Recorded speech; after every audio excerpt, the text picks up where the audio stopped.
Welcome to Real Estate Coaching Radio, starring award-winning real estate coaches and #1 international best-selling authors, Tim and Julie Harris. Real Estate Coaching Radio is the nation's #1 daily radio show for realtors who demand authentic, real-time coaching. Get ready for fluff-free, unfiltered, full-strength honesty about what's truly working to get you into action, helping others, and making money now in today's real estate market. Now to our hosts, Tim and Julie Harris. 1, 2, 3, and we are live. So first of all, I want to thank all of you for the great feedback on the podcast we did yesterday. This is sort of a part 2 to that podcast, and today's show is called Coronavirus Fears Causing Housing Crash, your 9-step action plan. So what this is going to be is a drill down on all the things you must be doing in preparation for frankly what might be a housing slowdown. I didn't really talk about this much yesterday, and we probably should have. When you have a slowdown in the market, like for example, I remember after September 11th, and there's other things that have happened too if you've been in the real estate market, not just September 11th, the tech bubble crashing back in the 90s, just all kinds of things. What you see is you don't see the negative fallout in the housing market right away. You usually see it 60 to 90 days in the future. So in other words, people won't be signing contracts that otherwise would have been signing contracts because they're nervous. People are going to not be acting in rational ways. And you're going to be stuck with thinking you have some closings that aren't closing. And Julie had actually something very strange happen to one of her clients yesterday because of the stock market that took a big step back, the biggest correction in the stock market since 2008. And here's how tactical and practical not being aware of the ramifications of that could have on your real estate business. So first of all, Julie, welcome to today's show. Thank you. It's always good to share this show with you. And yes, there were a total of 3 interesting cases yesterday. And I have to say, for a second, it kind of reminded me about the day that you and I both knew something big was happening in 2007. Now, I don't think that it is exactly like that, but as a coach, it did kind of have that feel for a minute. So we're going to be cautiously optimistic. We're going to plan for the worst and hope for the best so that you guys are 1,000% prepared no matter what happens. Tell your story about the stock market story. Okay, so this is from one of my elite coaching clients, my one-on-one clients, and she was telling me about a buyer of hers that was putting a lot of money down, okay? But it was disclosed that it came from the stock market. Seller did not even counter it. Seller also got mad at their listing agent to the point where they actually hung up on them saying, how can you bring me something like this that, is related to the stock market? So buyer goes away, sellers are mad at their agent for a while. I think both sides are going to eventually end up coming together, but it was very dramatic. Now, the other one that tanked was due to somebody being employed by a Korean car company, okay, who lost confidence that she would have her job long enough to proceed with the mortgage and the closing and all of that. So, interesting things going on. All of this goes back to pre-qualifying and how you present your deals. And we're going to talk about 9 steps to take so that you don't get caught in the drama and lose deals over it. And this is really all of you should be taking notes on all of these points. These are really drilled down points. They're going to help you to keep deals together when other agents aren't able to put them together. And this is really, frankly, should be your go-to whenever you're presenting an offer or getting an offer if you're a listing agent, and making sure you're checking all these boxes. So before we get to point number 1, I remind all of you, and we're going to be talking about Real Estate Treasure Map at point number 4, but make sure you've downloaded your absolutely free Real Estate Treasure Map, and that is your fill-in-the-blank business and life plan. And the easiest and quickest way for you to get that, just go ahead and do it now, is just text the word Harris, Harris, to 31996. Text the word Harris to 31996, and we'll text you back a link where you can go and download not just the Real Estate Treasure Map book, but several other books, 12-month lead generation plan, and things of that nature. No strings attached, no monkey business, nothing going on. Just click the word, or just text the word Harris to 31996. It's our way of saying thank you for being a loyal podcast listener. By the way, this podcast now, in the last reporting period, has something like 7.3 million listens, which makes it by far the nation's #1 listened to daily podcast for real estate agents. So thank you very much for that. And our book that's at Barnes & Noble and obviously on Amazon and all your other normal booksellers, Harris Rules continues to sell extremely well, and we understand there's some big reorders that are happening now. So if you've not purchased your book, obviously the easiest and the quickest way might just be going to Amazon. But if you want to go to a bookstore, it should be there. And we always love it when you guys send us pictures of the book on your local bookstore at the airport and whatnot. It makes us feel good. So continue, please, to do so. In the meantime, I want you guys really to take notes, stay drilled down, and stay focused, because some of these points might not be every point, but some of these points are going to be the difference between you making money when others aren't, or you suffering like others might. So point number one, Julie. Point number one is communicate way, and by way I mean with lots of A's in the middle, way more than normal with your active listings, your motivated buyers, your pendings, your leads. Mass communication. I want you to actually attempt to over communicate. I invite all of you to have one of your pendings or your leads. I want somebody to call me and say, what are you teaching these people? They just won't leave me alone. Try to over communicate. They need to hear from you. Back to you, Tim. Well, so that's the main thing, is staying in communication and contact with folks. And we talked a lot about that yesterday with regards to your centers of influence and past clients. So make sure you listen to yesterday's podcast. It was a two-parter. It gave you an actual drilled down plan on what to do with your COI and past clients. All right, now here's the next one. This might seem a little bit weird, but just let us explain it. Point number two is you need more leads, more appointments. Expect nervousness from sellers and buyers, no-shows, reschedules. Overcompensate with follow-up, more confirming, more contact. You're really going to have to, unfortunately or fortunately, depending on your perspective, you're going to have to work probably twice as hard, not just generating leads in a market like this, but also basically making sure you're thoroughly pre-qualifying all of your leads. One of our most popular scripts / conversation outlines, part of our Premier Coaching Program, takes you through asking all those tough questions. But I'll just summarize it with this. If you're focusing on listings, which all of you should be in a market like this, and because, you know what, Julie, we really should drill down and remind them why they want to focus on listings. We should do that. Sure. All right, well, so here's really the thing to keep in mind. When you're focusing on listings, you're going to get motivated sellers, and when you're focusing on buyers, there's no such thing as a motivated buyer. Let me explain that in more detail. So there's no such thing as a buyer that has to buy. They don't exist. And in a market like this, what you're going to see is the people that are going to essentially back burner buying a house or doing a real estate deal with you are going to be the ones that are generally speaking buyers. They're going to be the ones that, said, listen, I'll wait for the clouds to clear. I'll wait for myself to feel more calm. But here's the problem. What's going to happen is this coronavirus is probably going to adversely affect the housing market for the first half of the year. And then the second half of the year, it's all going to be about the election. So what you're going to see is a lot of people who might seem motivated now slowly lose their motivation, because they're always going to have an excuse and say things like, well, I'm just going to wait till next year. That's the reason ultimately buyers are never motivated. They're never as motivated as a seller, at least a motivated seller. So buyers don't have to buy. They can always rent. They can always stay put. Now on the seller side of things, you can find tons of reasons why a seller has to sell. And the seller's going to want to have to sell no matter what's going on in the politics or what's going on in the news or what's going on with tornadoes in Tennessee or whatever heck else is going on in the news. So you need to focus on the people that actually have to do transactions, and that's going to be sellers. Buyers are going to be the ones that break your heart because they're going to be the first to take themselves out of the market. I'm sure some of you are already experiencing that. I'm going to read this next point, Julie. Point number 3, track interest rates. By the way, they went down a half point. And talk to all your past clients, centers of influence. Great excuse for a relentless lead follow-up. Interest rates, we did this article yesterday on our main website, timandjulieharris.com. The interest rates were reduced by half a point. Now, unlike, say, maybe 10 or 15 years ago where interest rates were tied to LIBOR, London Interbank, they're no longer tied to LIBOR. So you're going to see when the Fed lowers rates, interest rates on mortgages are going to go down too. And like they did today, they went down the following day.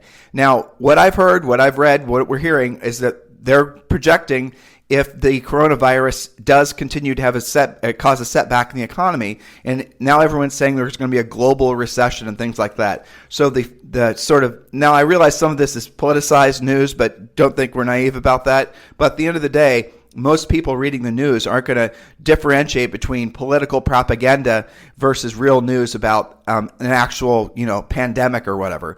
Again, we're not trying to freak you out because thus far there's no signs it's going to be a pandemic, and coronavirus is in essence like a nasty case of the flu. But that's not how people are going to perceive it. They're going to go in fear and panic mode. That's human nature for most people, because they don't stop and think about what they're reading and what the motivation is behind the person writing it. Maybe, for example, they might be reading something in the news about just normal news, and all of a sudden there's a story about mask shortages or some silliness like that, which does cause people to go into a bit of a panic. It's a sort of a response that they can't control. So when you're dealing with buyers, again, if your sole financial fortune is tied to selling houses to buyers, you're going to run some serious hardship. You need to focus all your best energies on those drill down sellers. So again, track interest rates, talk to your past clients, centers of influence. And again, the lowering of the rates yesterday, if all of you are not on the phone talking with your centers of influence, your past clients, your neighbors, your friends and family, if you're not doing that, telling them about the lower rates, you're really missing a huge opportunity. There's not a person out there who's not going to hear about what lower rates mean to them. And what you might want to do to really make this powerful is call your lender and get them to write like a $250,000 house with rates like they were yesterday versus rates like they are today. And take it on up. So when you're talking to someone maybe has a $500,000 mortgage, you could say, well, if you refinance now, here's what you're going to experience in terms of a lower payment and obviously less interest you're going to pay. Those are the types of conversations when you have those with folks during times of stress like this, you're going to discover quickly that you all of a sudden have carved out a place in their minds of real respect and caring. And they're going to remember that and do deals with you. Julie, point number 4. Yes, point number 4 is to increase your magic number, we'll talk about that in a second, by 25%.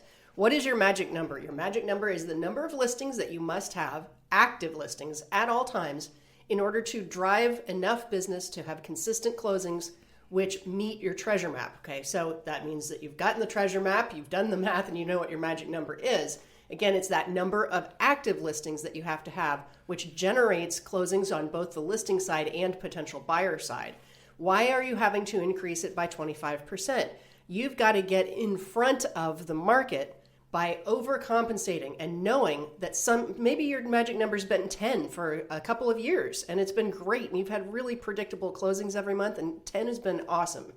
But now maybe 2 of them are getting a little freaked out. Maybe one of them works for a company that's more affected. Maybe their company's tied to China or Korea, for example. Maybe, they really felt the stock market adjustment. So you have to overcompensate for that, because the natural tendency is going to freak out and take the house off the market, or freak out and not close if you're a buyer.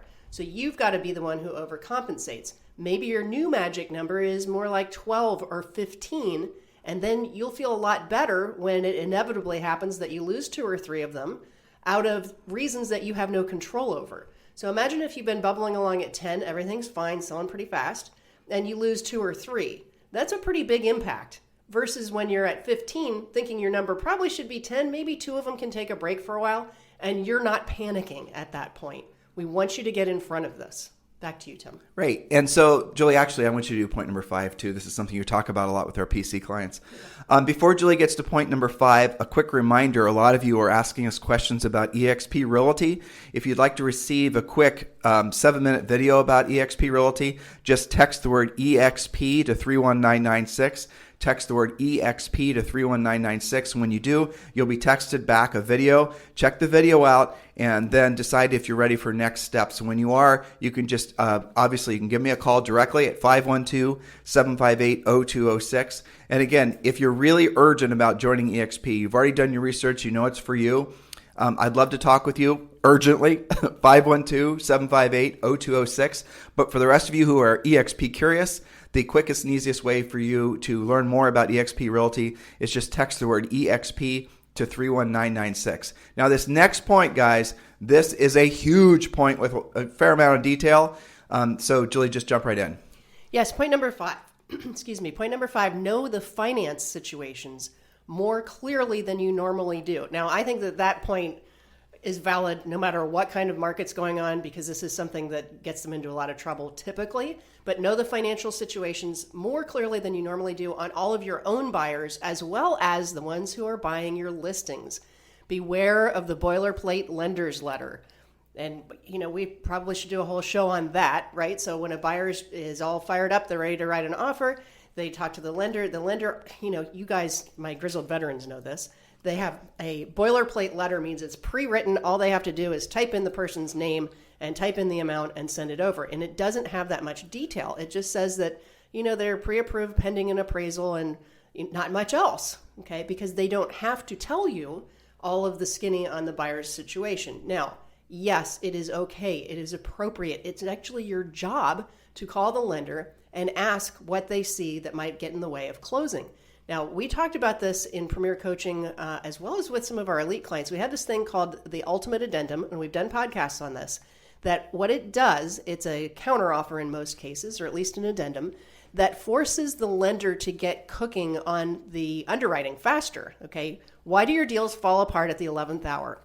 Because lenders like to wait till your buyers get through home inspections and all the rest before they spend much time on it. Then they put it in underwriting. Underwriting is when they actually check everything to make sure there's a down payment. The down payment is big enough. The funds are seasoned. The ratios are right. The credit hasn't changed. All of those things that wreck your deals within 3 or 4 days, sometimes 3 or 4 hours, you can cure that by using the Ultimate Addendum. And my elite coaching clients know what that is and use that. Right. So Premier Coaching clients, that's on the website. Just go and search for Ultimate Addendum. But these are some for examples of ways you guys can get caught out in a market like this with flaky lenders letters.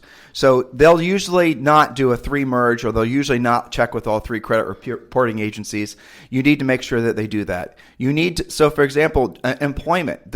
Maybe they have a job. They went from being a cobbler to a candlestick maker, and they were getting $100,000 a year as a cobbler and $100,000 a year as a candlestick maker. Well, because it's a different industry, even though the income's the same, the lender actually might not approve the loan at the 11 o'clock hour, like Julie said, because of the fact that it was a different different industry. The other ones were like, this is a tricky one, and I remember Julie and I actually started putting this Ultimate Addendum together after a very good listing agent was selling one of our houses, and she basically slipped this little thing into the purchase contract, and this is where the Ultimate Addendum actually started to get formulated, and we've been evolving it ever since. But what happened is she actually submitted a non-contingent of home sale buyer offer on one of our listings. It's read and sounded perfect, right? Good price, everything's 30-day closings back in the day, right? And then what we didn't realize is, and yes, she included the lender's letter.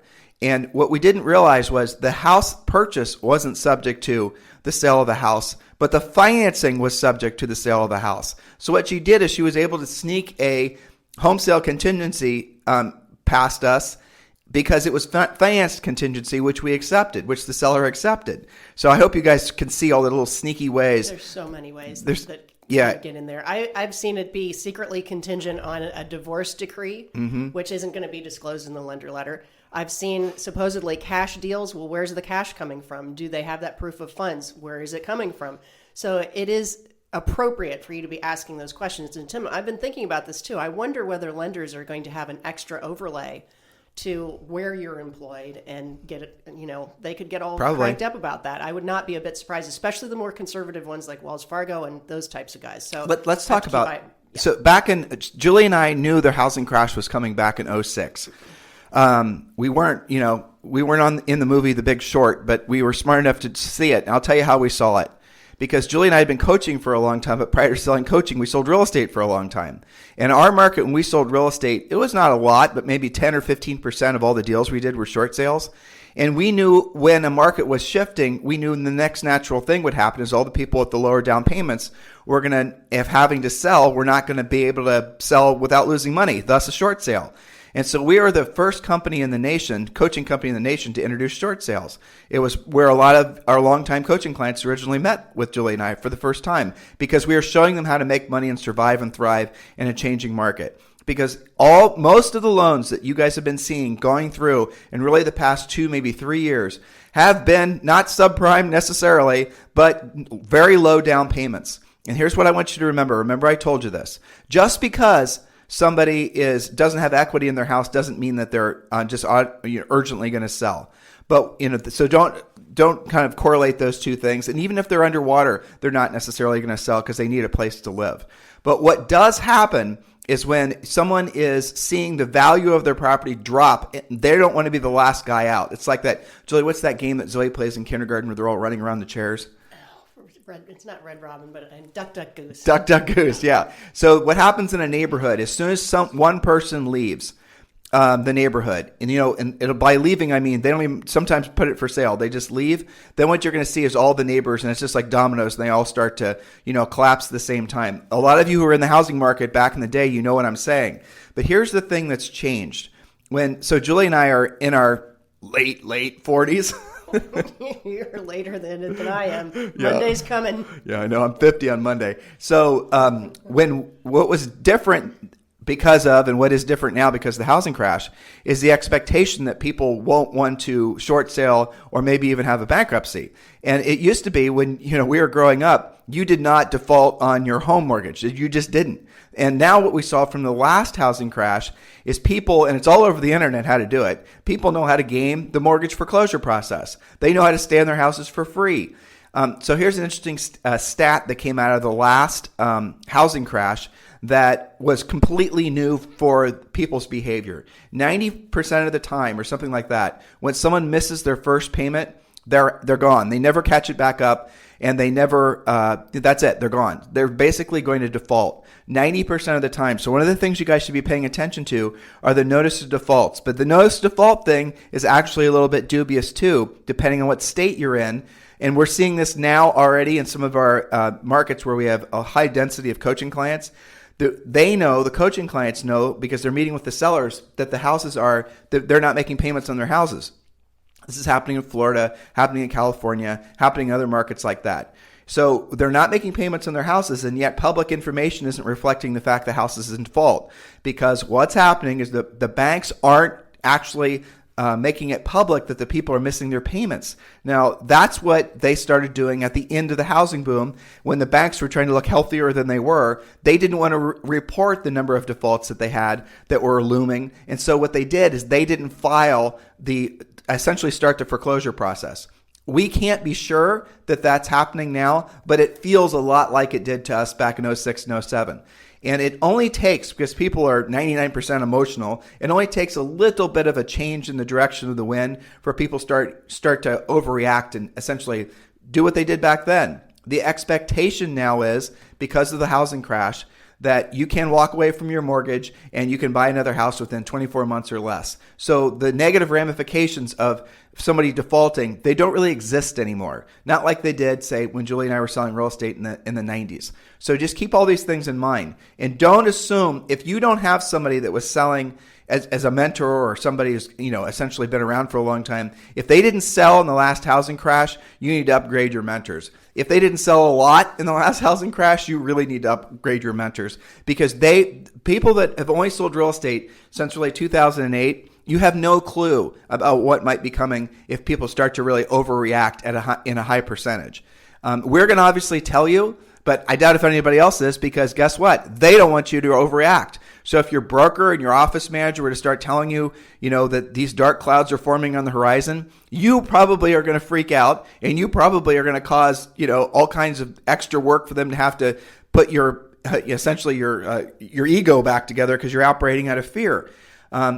We're not trying to scare you, but I'm just letting you know that you need, as a business owner, to watch out for yourself, because nobody else will. Don't wait for some sort of big announcement from your broker, your office manager, or whatever to tell you that, look, this is what's happening, this is what you need to do now, because they're not going to tell you.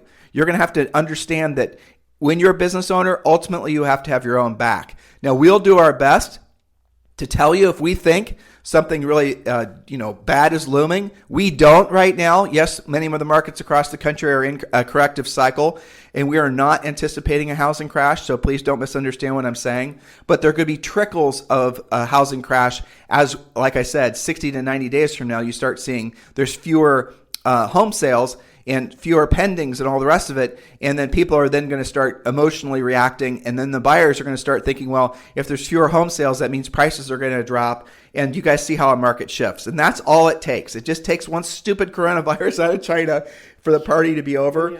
And it's very possible that's exactly what's happening. Here, just ask yourselves this question. Why did the housing market burst back in 07 and 08? Why did that happen? Why?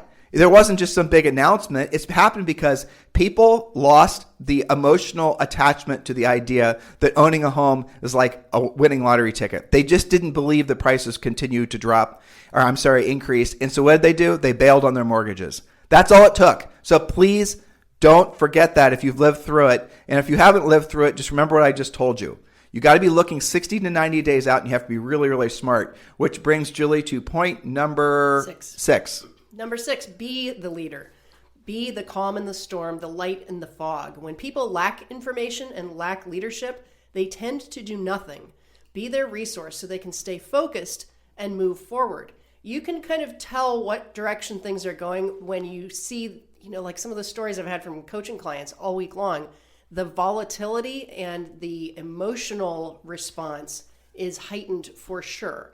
So I remember, 9/11. I remember the stock market crash. I remember when people are pending, sometimes they come unglued anyway, even if the deal is completely perfect, because it's a huge transaction for most people. They're already emotionally on the edge. Then they turn on the news, right? So expect that, but your job is to be the leader, not the follower. And we wrote a lot and shared with a lot of you guys some very specific drill down tips on what that actually means on yesterday's and the day before podcast. So go back and listen to that one. Julie, can you give them the name of yesterday's podcast? Second.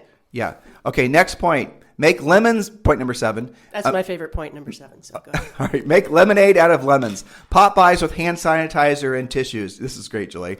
And, you could even write on a little note, germs can be scary, but real estate doesn't have to be, right? So use this as an opportunity to get in front of your centers of influence and past clients. If there's a softball game that's going on this weekend that you're going to, a church gathering, it does not matter. Get a whole bunch of very inexpensive hand sanitizers and write a little note on it. It is a really great idea, and people will completely remember you. Here's an idea. Write the note on the back of your business card and then attach the hand sanitizer to the business card. To the business card. You could just use rubber bands. It doesn't have to be some elaborate art project, but get in front of people's fears and they will remember you. You will absolutely tattoo onto their brains that in a time of stress, in a time of trouble, you stepped into the breach and you made them feel better. This is a huge opportunity for all of you. Take that simple yet powerful idea seriously. Point number 8, Julie. Yes, and yesterday's show is called How Will You and Your Business Be Affected by Coronavirus?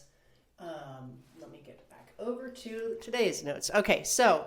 Oh, by the way, there are places that will actually personalize those hand sanitizer bottles or sprays. So you can actually put that saying along with your name, your phone number on the bottle. So, all right. Actually, Julie, yesterday's podcast was called Will Coronavirus Fears Kill the Housing Market? So if you want to read the points that we came up with yesterday with regards to an action plan for your centers of influence and past client, please go to Will Coronavirus Fears Kill the Housing Market? All right.